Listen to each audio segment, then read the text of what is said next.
Welcome everybody to Money Mayhem. I am Travis Hoium from Asymmetric Investing, joined by Jose Najarro. Jose, how are you doing today? There's a lot going on in the world of AI and chips, so you got to be keeping yourself busy.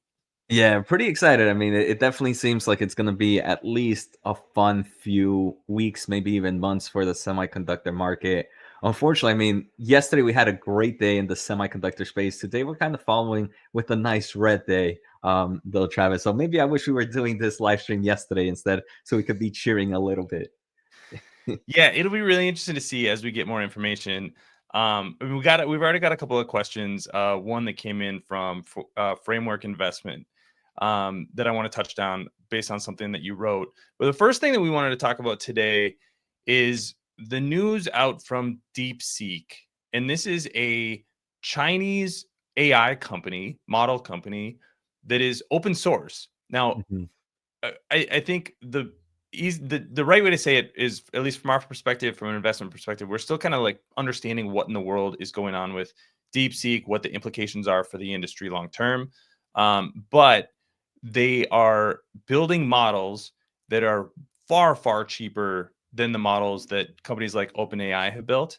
Can you just give us an overview of kind of what they're doing and how they're doing it differently, how their costs are multiple orders of magnitude lower than OpenAI? Yeah, so on the very top level overview, right, Travis? OpenAI to train kind of their O1 and their O3 models, they're using hundreds of thousands of GPUs, right? Of maybe for like O1 and O3, they might be still in the tens of thousands. I don't know if we've gotten to the 100,000 training clusters just yet, but it's still massive GPU clusters for training, right, Travis? For DeepSeek, the biggest thing is they were able to kind of compete with OpenAI's most updated model, their thinking model O1, with just using about 1,800 H800s, right? And that's like even a weaker down version of everything that OpenAI and all these other players have. And because of that, obviously, it's a lot cheaper to do the training. They're also able to kind of bring down the cost of offering those solutions to other players. But this is where I think we're going to get a lot of questions of what happens next.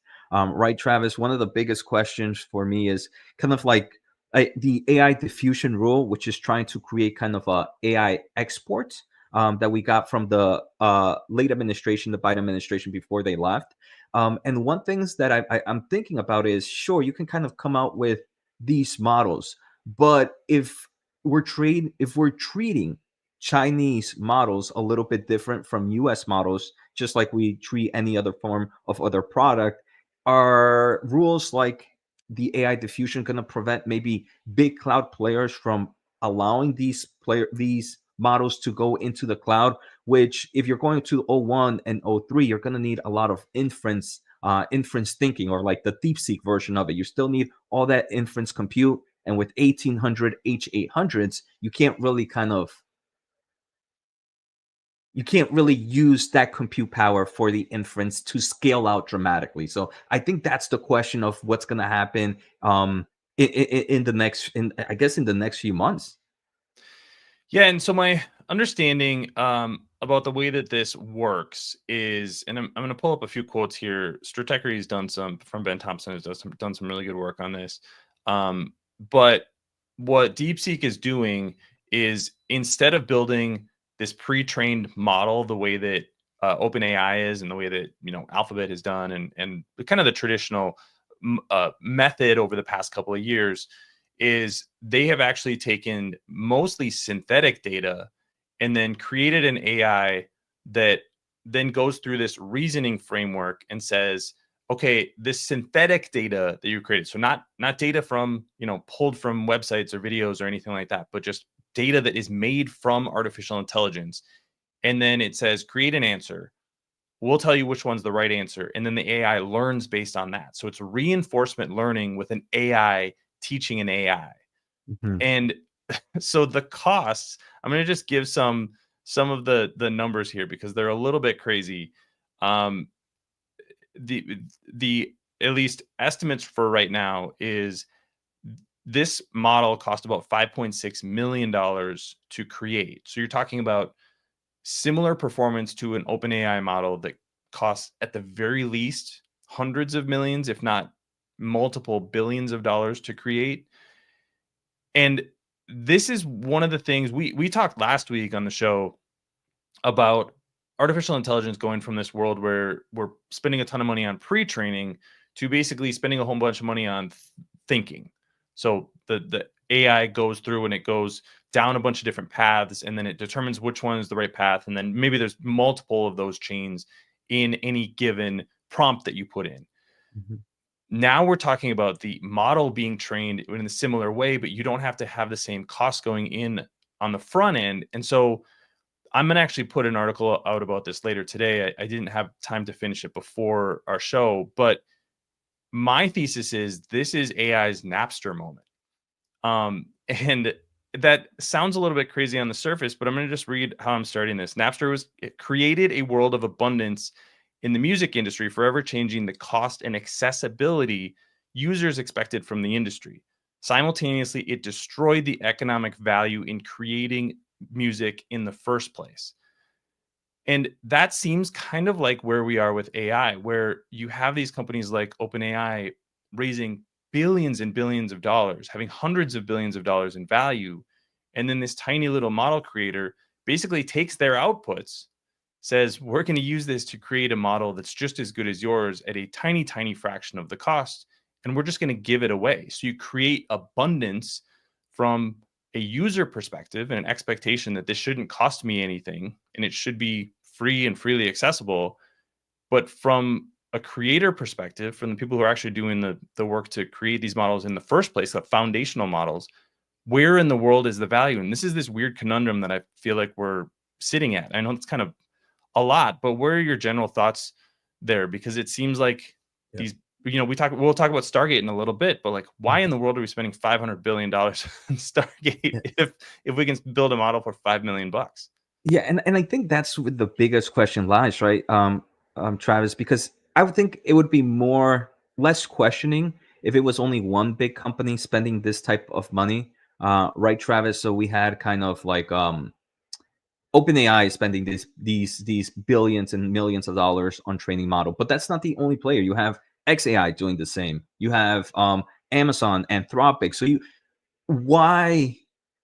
I think it would have been so much different if it was just DeepSeek versus OpenAI, and then you would say, hey, like DeepSeek has super smart engineers, they're doing something right.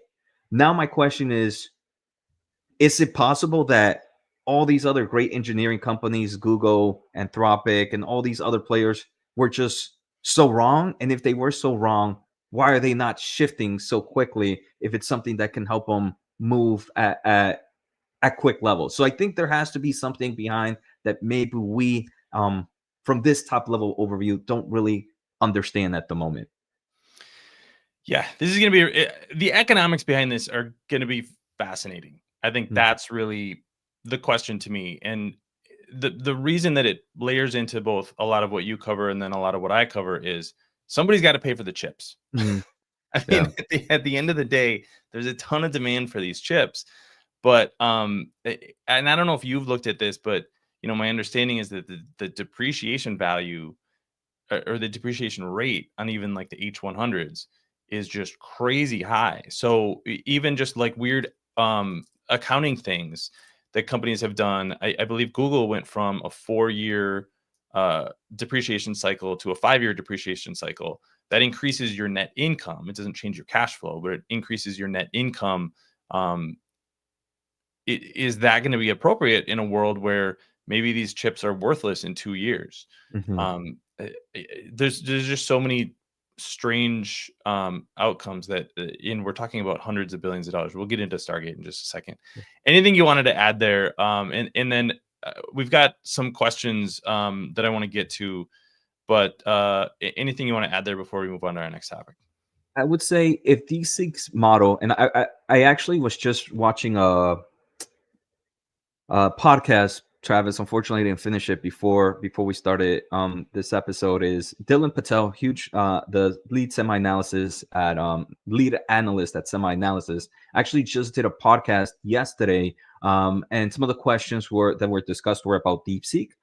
So I'm gonna check that out later. I'm pretty sure if others want to go, just go to YouTube and put Dylan Patel and see the most recent podcast. But one thing that you mentioned, Travis, is DeepSeek. What they're doing is they're using these thinking and inference models to create kind of synthetic data. So you're still gonna need a player who has, in theory, high computational power that has more and more chips can create the data a lot faster or create even more data at the same time, right? So the next question is, does more data or having the data faster really matter? So, like you mentioned, Travis, I think it's going to definitely be something that we're going to have to hear about in the upcoming earnings. I think investors that are in AI companies are definitely going to bring up DeepSeek as it is making a lot of noise. So, hopefully, this earnings season we kind of learn a little bit more about it. And as the technology continues to evolve, maybe we start to see more engineers and scientists discuss it a little bit better for us simpletons to really understand. Yeah, probably good for the hyperscalers, probably not great for the model makers. So we'll see how that plays out. Alan Fournier, if I'm saying that correctly, if I'm not, I apologize. Says playing around with DeepSeek and the output is similar to ChatGPT and Perplexity. So that is, I mean, this is my understanding, again, a true open source model. So Mhm. even the Meta models, the Llama models are not fully open source. There are rules behind them on what you can actually do with them. So this is actually open source and it's coming from China. So Yeah. And very interesting dynamics. one thing there, Travis, I think this DeepSeek is going to be great for your do-it-yourselfers that want to add kind of like a AI model to their own local Yep. program. But I think if you're going to create an application out of it, you have to kind of think of the solutions that maybe DeepSeek as a whole doesn't get accepted into other forms of like you, for example, you might not be able to use it in certain cloud server providers because of certain regulations and certain things like that. So the scaling out of something like that is what's I think going to be the biggest question as well. It's going to be great for if you want to add it to your local PC, but can someone create an app from this? And what does that create? At the end of the day, like you mentioned, though, Travis, if they can, it's still going to be great for the computational power needed for the hyperscalers as they're going to be selling that inference one way or another. Yeah. A lot to cover. So we'll I'm sure keep on top of this. The next thing I wanted to talk about is Netflix. And I'll take the chance here to talk about one of the concepts that I talk about a ton on asymmetric investing. And if you want more from both of us, our newsletters are on the screen there. Mine's asymmetric-investing.com. Jose's under What the Chip Happened. So I love that name. I love seeing that come across my inbox. But since the start, I have talked a lot about the smiling curve. And this is where you can find advantages in the market by finding companies that are living on one end of the smiling curve or the other. So let me just walk through this and I'll give you how Netflix plays into this. So the scale curve is something that we have lived with in the world for a really long time, right? Like if you had the biggest printing press, you were the dominant newspaper company in your local area, or you had the biggest TV audience, you could build scale. But if you were just like one crazy person analyzing stocks like we do, and you were just trying to like present that to random people on the street corner, and you didn't have a printing press, you didn't have a business. So scale completely changes in the world of the internet because now the scale is the world. So now you have billions of users. So this side of the business becomes much, much bigger. So now instead of the size of a big newspaper, at the best, you get something like the New York Times or Washington Post. I'm in the Twin Cities area. We had Pioneer Press and the Star Tribune, successful newspapers, but not Meta sized companies or Google sized companies. Now you're getting to a massive, massive amount of scale. What also develops is on the other side, you can have Jose and I creating content, doing something that's very niche and develop an audience because there's these distribution mediums like YouTube, like the World Wide Web, like Twitter, all of the social networks. So it creates if you look at industry after industry, you create this smiling curve. So what you want to do is you want to invest on one end of that smiling curve or the other. So you want to be either with the company that has a ton of demand and can therefore raise their prices and extract more value. And I'll get to some examples of this. Or be in a super, super niche business that's very, very high margin and generally very, very low cost. So you want to be here or you want to be here. Where you don't want to be is you don't want to be in the middle.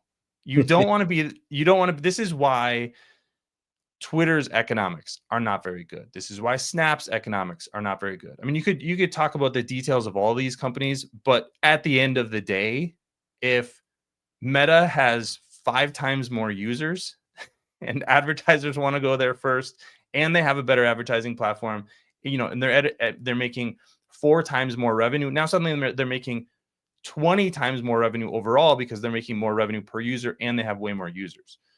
So you get curves like this. And this is the one that I used. Spotify is the first stock that I ever covered on asymmetric investing. By the way, this is up now something, as I try to find this again. This is up something like 200% since I covered it. But nice. But the reason that this works and becomes logical is because Spotify now has more users than any of these other networks. And guess what? Since I covered it, and this was just kind of coincidental, they've actually raised their prices. They're actually more expensive to get a Spotify subscription today than it is to get an Apple Music subscription. Why can they do that? Because they can now start bundling in things like audiobooks, and they can add value in other little ways. They have a little bit better user experience. So there's ways that you can push on that. Now, Spotify is a little bit unique because they are licensing music, but then they can move into things like video and podcasts and things like that. What's the other end of the curve? Taylor Swift, right? One person dominating a massive amount of presence in all forms that are, mass distribution. So that's kind of an outlier example, but that's sort of the two ends of the curve. When we go to Netflix, the curve is pretty simple. You have Netflix being by far the biggest, 200 and I'm going to forget the number, 270 million subscribers. The only company that's actually bigger is YouTube. YouTube generated over $50 billion in revenue on a run rate basis as of the third quarter of 2024. So we'll see what those numbers are when they report earnings. But those are the two ends of the curve. Now, I have invested in Disney in part because I think when ESPN goes over the top, that's going to be a huge driver for them from both a margin standpoint, like a revenue per user standpoint and an attraction of users. But again, you don't want to be these companies. But this is quarter after quarter and year after year, Netflix can do two things. They can increase their number of subscribers and they can raise their prices. And what this does is it creates this flywheel, because then if you think about, if you're buying content and a great piece of content comes out, who's going to be able to pay the most for it? Netflix. And then the next piece of, and that's going to attract more subscribers. And then the next piece of great content comes out, and who's going to be able to pay the most for it? Netflix. And eventually they're going to be at such a scale, and this is where we're at now, that they're going to be able to pay more than anybody else, and they're going to be able to have higher margins than anybody else. So this is, I think the dynamic that we're hitting with Netflix right now, where they're really pushing their pricing power and they're showing that this smiling curve kind of a concept just works so well in these internet businesses. And we see this over and over and over again. You can see it in social media. You can see it in search. I mean, is an extreme example, because, Google owns 90% of 97% of that market or whatever it is. You see it in shopping.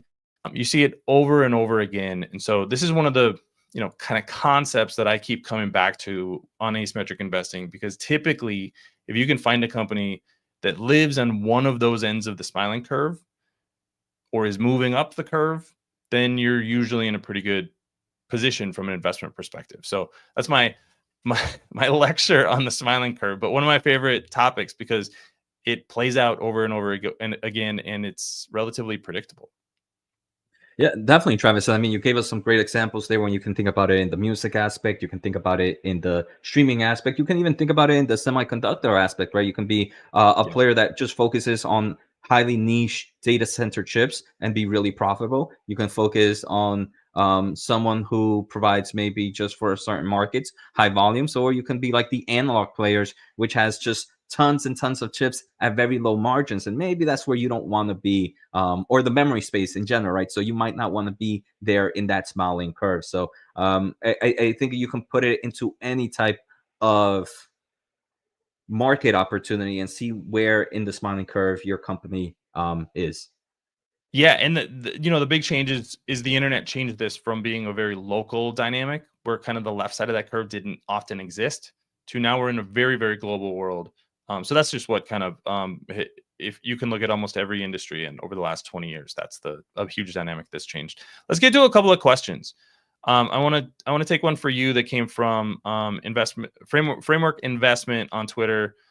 Asked about the points you raised in your newsletter. Must have been this week. AMD is losing out to Broadcom and tech companies as a number two. And what you said is so far AMD has bet on AI Copilot PCs, but that may fail given that they're losing ground to NVIDIA. Do you just kind of want to give an overview of what you were talking about there? And I can pull this up on the screen as you.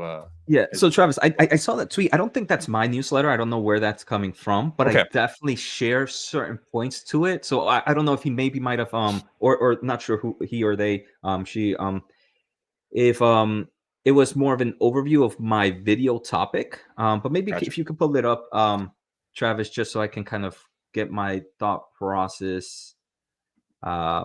But I Let's see. think the overall gist was AMD is normally seen as number two, but here AMD is actually not your number two, right? Your number two is Broadcom. And the reason being is because tech companies are moving into designing their own AI chips. Now, I believe there's some truth to this. So, on the top level overview, Travis, there's two main types of chips. There's your GPUs, which are great for a huge, huge amount of workloads. Variety, kind of your Swiss knife that has every type of tool that you need, and they're really good at doing everything. Then you have your ASIC solution, which is pretty much something that's only good for one specific workload. In the GPU market, you have two players. You have NVIDIA and you have AMD. NVIDIA is the one that's dominating because they're good at building systems, infrastructures. They're good at all types of workloads. Now, this is the overall AI chip market is really being driven right now, Travis, right, by AI. Either two main solutions, either training of chip or the inference of chip. Now, like I mentioned, the great thing for NVIDIA is NVIDIA's chips are really good for training. They're also really good for inference, and you can use them for a whole lot of other things. So if you buy an NVIDIA chip, you're less, while you might pay a lot more money up front, the I guess the value of them, while it still depreciates, still holds some value because you can use it for other workloads. Right now, AMD's chip, they're not that great for training, but they're Mhm. kind of good for inference solutions. They're actually really good because they tend to have a lot of HBM per package or per chip. But if that's the only reason that you're going to buy an AMD chip, big tech players can actually even save more money by designing their own AI chips for inference workloads. So if your only reason to be bullish on AMD is because you believe they're going to gain in inference, then I think that's the wrong reason to be bullish on AMD. They can definitely benefit from the AI space because in a growing AI market, even if you're losing market share, you can theoretically still grow in revenue as low as all wallet spending is going. But their inference is not as strong. It's not a strong moat to really have there. I mean, a perfect example is I think we've talked about it in the past, Travis. Google has their TPUs. Google does not have any MI300X. Why? Because if you only care about inference solutions, you might as well just use the TPUs. Amazon doesn't have an AI, doesn't have MI300s. Why? Because if you only care about the inference side, they have their Trainium and their inferential chips where they can kind of pass off that offload. The only two players right now in the big hyperscaler space that have MI300s are Microsoft, because Microsoft doesn't really have an AI chip for inferencing. They have one on paper, but not one that they really have to really distribute this. And Meta Platforms, very similar reason. They don't have an inference chip, that they have one on paper, but not one they have mass produced. So I believe those statements are true. If you're looking at the AI chip space, Broadcom is the number two in the AI chip space. And I am bullish on AMD, but my main bullish case wouldn't be the AI accelerator. It definitely can grow from that because even growing a few $1 billion in revenue there can be drastic for AMD. I believe AMD has other growth opportunities as well. And also we have Alphabet in there too, Yeah. who is just kind of a hidden player. I had a question that came in on my channel that I'll just show here. Asymmetric equity value makes a lot of sense to me, but what do you think about leverage and asymmetric tools of options? So this is a little bit more of a investing side, and asymmetric investing. What I'm looking for is 10x return over the next 10 years. So I'm using all these frameworks and kind of concepts to build a foundation that you can find stocks that have that 10x potential. What this question is about is using tools that have the option for 10x returns, like options. And this is something I've played around with in the past. But the problem with using financial tools to generate higher returns is they're very, very high risk. And one of the things that I keep coming away with is if you're not doing this professional, like trading options professionally, then options as a general strategy are probably a tool of financial destruction. Um, and I say this because I worked at a hedge fund as an intern in grad school, and the things that they're doing with options and the way that they understand the options market is just completely different than what you and I are looking at when we're saying, hey, what about going long, I don't know, NVIDIA with options or whatever. And you can absolutely make good returns and get luck. I have gotten lucky with those before. I actually just put an options trade on. So I'm not saying that this isn't something that I would ever do. I'm just saying that if you're looking for asymmetric opportunities, this shouldn't be the main tool that you go to. The main tool that I go to is finding stocks that have 10x potential and where your risk down on the downside, not trying to have this ticking time bomb. Because I think one of the things that I've learned over time is I may be right on the direction, but I may be wrong on the time scale. And if you're wrong on the time scale and you're invested in options, your position goes to zero. So that's sort of the risk there. Yeah, and Um, I actually enjoy that, Travis. I think that's probably, I feel like for every investor, once you have some form of niche, one of your edges, you could be right on a trend. It's yep. just you're just not right on the timing. And it's something that, for example, for me, I'm very bullish right now in the automotive market, mainly in the chip space, right?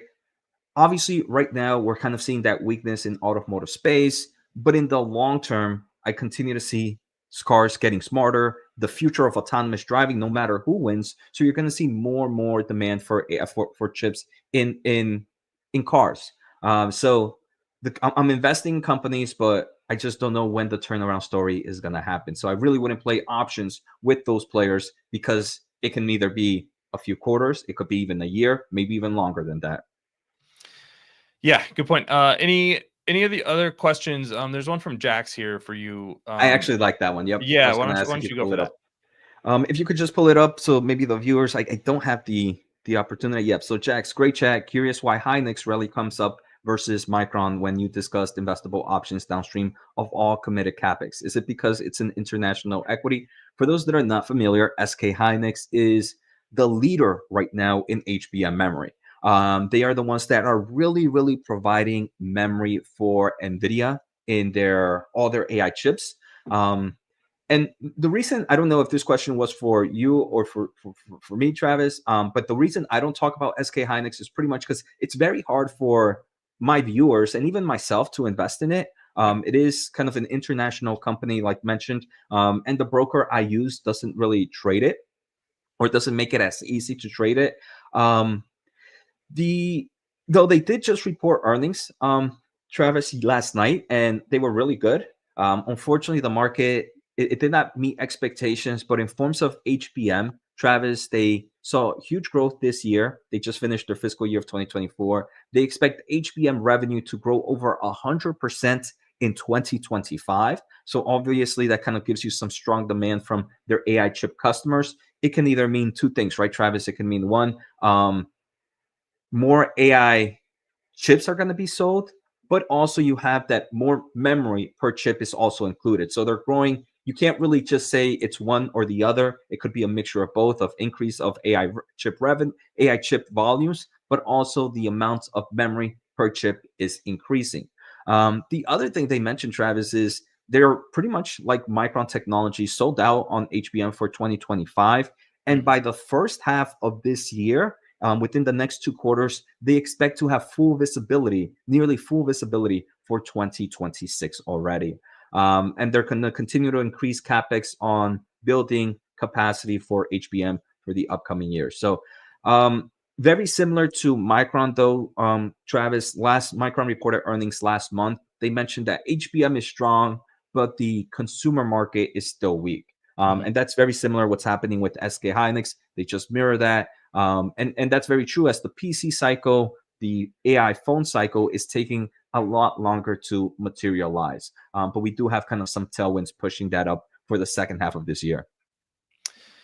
One more question from Feel Love, if I'm saying that correctly. What are your thoughts on how long it will take for RxRx to develop useful AI for drug discovery? Is it too early to invest in biotech AI technology? Yeah. So Theo, I love, maybe I always said the I love. I don't know which one of us is right. Yeah. Is that an I or an L? I don't know the way it comes up with this font. It's I'm not sure. So I actually do have a small position, Travis, in RXRX. Very, very small position. I want to say it's probably less than 1% of my overall portfolio. This is one of those companies that I believe is extremely high risk and extremely high reward if they succeed. The two markets that I believe AI can potentially revolutionize in the next 5 years, I think it's robotics and the healthcare market. So RX has a huge supercomputer that they're using to create AI. They're going to do things. Their AI model is already in. You can use it in NVIDIA's software ecosystem, their enterprise software. So now they just need to keep innovating. I think it's a very early company to invest in, but one that has has potential. So this is one of those, what I consider the I love, a gamble, high risk, high reward. But Nvidia does invest in them, so maybe that could be seen as, hey, look, they have some backing by it, and they're already inside Nvidia's software platform as well. But to be fair, NVIDIA has invested in everyone who will buy or use their chips. Hey, that is true, Travis. That is true. Um, all right. There's a couple of questions about ASML. Do you want to do that now, or do you want to do that after Stargate? Let's do it now, because I know some people were really. There was an earlier question about that. Yeah. Um, Okay, go ahead. so ASML. I mean, I'm not sure. Any comments on that? On the top level overview, Travis. Um, TSMC just reported earnings. They increased their capex dramatically. Since increasing uh, their capex dramatically, they went from 28 to 30 billion in 2024, and for 2025, they're expected to do somewhere between 38 to 42 billion. So over a 50% growth, I believe, if I'm using my numbers correctly. There in capex for 2025, 70% of that, Travis, they mentioned, is going to be on advanced manufacturing nodes. And the big ticker item in the build of materials for that is ASML's machine. So I think we have a nice tailwind from ASML, but very similar to what we talked about earlier, Travis, is I wouldn't play options with this because I wouldn't know when that curve is going to happen, of when the return picks back up, when they kind of make all those purchasing. But in the long term, you do have that tailwind. The other thing, Travis, is memory players now, as they are developing HBM, they're also focusing on EUV machines as well. Normally, most of memory chips weren't made on EUV product on EUV machines. Now, with the shift that they're doing, they're actually also becoming customers of these EUV players, aka ASML. So there's a nice amount of tailwinds, and then you have other things like the changes of how chips are being manufactured with gate all around. So long term, Travis, there's a nice tailwind for ASML. So while the stock might be getting beat up, I think the equipment space is going to be a real winner it's going to be a market beater for the next like within the next 5 years. If you look in the 5-year compounded annual growth rate, equipment players are going to be better than the overall market. All right, let's get to Project Stargate. Um, I'll just give the high level overview here. Great photo op at the White House Yeah. and a big announcement by Sam Altman. But the two people that I don't necessarily trust going from announcement to something actually happen would be Donald Trump and Sam Altman. So so they announced this $500 billion investment in artificial intelligence stuff throughout the day yesterday. There was quote after quote after quote. Elon Musk was dumping on this, saying that funding was not secured. SoftBank, who's one of the investors, has less than $10 billion actually secured for the investment. He was subtweeting OpenAI. Microsoft CEO just dropped the bomb of the year, and he just said, Mic "You drop. know Yeah.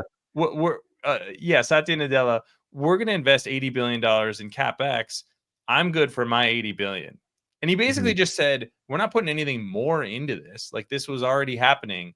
So what in the world is going on here? Is there anything new here? Or is this just people repackaging the investments that they were already going to be making and that we sort of already knew about 3 or 4 months ago? I think there's some new stuff to this. Microsoft is not included in this money They were coming in the in. press release. They were not in the photo op. I, yeah, It was so kind of bizarre. they're going to be technological players, but they're not going to be. It seems from the thinking they're not going to be financial players. The big financial players are going to be um, MGX, which is kind of this group that came out, I believe, from the Middle East. Not exactly sure where they're coming from, but they're this huge. They have a lot of money. They definitely do have a lot of money, and they are playing in the AI space. I forget the super popular company that they invest in, but yeah, MGX. Then you have SoftBank, and to me, one thing I did not like, Travis, is I talked about this when they in the video on the channel is ARMS was mentioned as a technological player, and the Mhm. next day, ARMS stock price went up over 15-16%. Yeah. Yeah. There's no real way ARM is a technological player. The only way they're a technological player here, Travis, is by kind of a loophole that they're going to be buying a lot of NVIDIA's chips, and NVIDIA has the GPU and CPU combo, and that CPU combo is an ARM architecture. So it just didn't make sense for me for ARM to be there, except maybe pumping some of that ARM price up so Yeah, SoftBank can maybe Masa-san. Masasan maybe can sell some ARM stock so they can fund it, so they can have more funding. I'm gonna make a wild guess that we're gonna start to see maybe some selling pressure on ARM within the next few months as SoftBanks needs to build up some form of equity or actual cash to be able to fund this. Um, there are new plants being built in Texas, and I think Semi Analysis just dropped an article today, and they kind of showcased that, hey, look, this is true. They have like this satellite service that they purchased that actually showcasing the builds being built out right now. So we Yeah, and they can do this say for that, every fab in the world, right? yeah, they have some crazy. I mean, they have a lot of different models. I think to be able to see that, it's a few $1,000 subscription for that one. I personally don't have that one. If you're just using their newsletter, it's a little bit more price for investors. But they sometimes show you these things from their other models, and they showcase that, hey, look, they are building these data centers right now. So there is some truth to it. I think there's always some truth and some lies. So they're definitely building new stuff. Um, I think this is really great news for Oracle. I think it was smart for Microsoft to do this too, Travis, because OpenAI is that child that just wants a lot of money, right? And Microsoft, they And they seem to be done with it. Like Satya just seems completely over the concept. He's just like, Altman, just lose my phone number, please. yeah. So he wants all this money, um, And Microsoft, while they're spending $80 billion, $80 billion is not no laughing matter. At least they want to control themselves. I wonder how much it really would be if they would say yes and yes to Sam Altman all the time. So OpenAI and Microsoft was like, hey, look, normally we have kind of this exclusivity that you can use our cloud. You're only able to use our clouding solutions. But instead, now that has shifted a little bit. Now Microsoft has the first right of refusal. So Mhm. Sam Altman can still come to Microsoft first. They have to come to Microsoft first and say, hey, look, I want to use your computational power, or I need more investments here. Microsoft can now say no, and Sam Altman can now go to another player and kind of build that computational somewhere else and use that other computational for training. That other player is Oracle, Travis. So it's definitely really good news for Oracle as they're going to get this new revenue in AI infrastructure supply as OpenAI is going to be using them. So I think it was kind of a smart move for Microsoft while they do kind of maybe limit their growth a little bit from Sam Altman's computational needs because Sam Altman pays Microsoft for that computational needs. Now Microsoft doesn't have to invest as much as they really want. But Sam Altman can still go to other players and build up infrastructure and still kind of continue to evolve. So I think it was a good player for, at the end of the day, the cloud server providers. Maybe Microsoft limited their growth a little bit, but they're also limiting their expenses, their capex by a lot. Yeah, we'll see what the details are as this comes out. My understanding is that the way to think about this is more as what's called a prospectus, which is kind of like, hey, I'm going to be starting this joint venture. Who wants to join me from a financial perspective? So, I mean, I think that's from Masa-san's perspective, probably a Mhm. more accurate representation of what's exactly going on. But, you know, in my mind, that announcement comes on top of the first topic that we talked about, which is DeepSeek, which is making an AI model for pennies compared to what OpenAI is spending. There just seems to be some sort of collision coming in the future, and I don't know what that looks like, but that's something that I think we're gonna have to analyze over the next few months and years because we're talking about a lot of money even for sovereign companies and for the biggest most profitable companies in the world. Any final words here before we sign off for the day? Um, mm, I mean, the Wink had a question, brother. Please, should we sell Nvidia? I mean, I don't normally say when to sell, so I don't know. I mean, the Wink. If I think just if you're an Nvidia shareholder, Travis, um, you need to have the full bullish thesis that AI is real, and that you're going to continue to see computational growth in training, but also in inference. Yep. If you don't believe that's the case, if you don't believe we're going to continue to see investments in AI, and if that's a worry about you, then I don't think Nvidia is the company to own. Because at the end of the day, if the AI market is not real, the spending in Nvidia is going to drop dramatically, and the stock price is going to follow that, maybe even at faster levels. So I think to be an investor of Nvidia, you really need to have the understanding and kind of the bullish thesis that you are set in stone that AI is the real thing. Parzival Zero just came in with a question. The models that are made for pennies cannot be innovated above current levels. They just copy the good models, but it takes the billions to spend to actually make it better than it currently is. Yes, 100%. But that's the problem. I mean, this is the dilemma for these companies is who is going to, let's say the next great model is $20 billion. But you know that the second you release that model, someone is going to come in and use that model to train their own model that costs $20 million. Who's going to build that model? Like, who's going to burn $20 billion and know that there's no economic benefit from it? I think this is just sort of like the prisoner's dilemma that we're in right now. And I don't know the answer to what happens next, but I think this is one of the fascinating things with artificial intelligence right now is that's why I called it the Napster moment. And like I said, that will be coming out later today.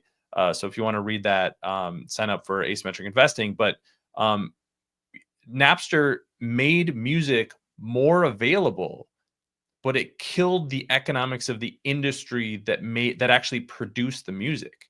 And it took, I mean, I think it took almost 15 years for Spotify to really build a business model and build any sort of scale to kind of rectify what had been broken by Napster. So it's going to be really fascinating to see what happens there.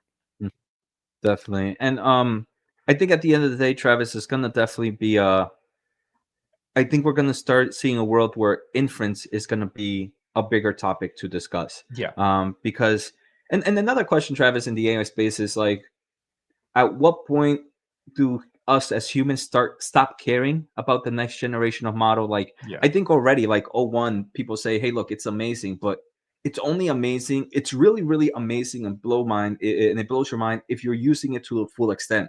But out of all the human populations that are using AI, how many of that percentage is using it to the full extent? I want to say it's pretty low level. So Well, and um we're at the point too where and you have to go back through history to sort of wrap your mind around this, but usually the technology and the innovation happens and then the products come years and years later. I mean, the iPhone didn't like they didn't invent a lot of new things with the iPhone, but they figured out how to make it into a product that people wanted to have in their hands.